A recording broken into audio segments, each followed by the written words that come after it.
তোর মনটা অনেক খারাপ, তাই না? মন খারাপ করে কোনো লাভ নাই। এই আবেগগুলা দিয়া হাত দিয়া পানির সাথে খায় ফেলতে হইব। তোদেরকে চাইরা দেশ চাইরা চলে যামু, কেমনে থাকমু, কি করমু কিছুই বুঝতাছি না। ওই দিক দিয়ে আমার মা একা। তোর মার জন্য চিন্তা করতে হইব না, আমি তো আছি। তুই তোর ক্যারিয়ার শুরু কর, আমি তোর মার খেয়াল রাখবো, তোর মায়ের যত্নে রাখবো।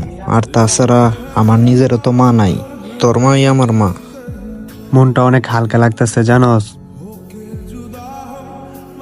আমার মা ভালো থাকলে আমার আর কিছুই লাগবো না। ভাই তুই আমার বন্ধু না, আমার কলিজার টুকরা ভাই। আচ্ছা, এবার তো মন ভালো হইছে নাকি? হ্যাঁ, মন ভালো হয়েছে। এমন সবসময় হাসি খুশি থাকবি, মন থাকবো। হ্যাঁ। এবার চল একটু ঘুরি। আচ্ছা।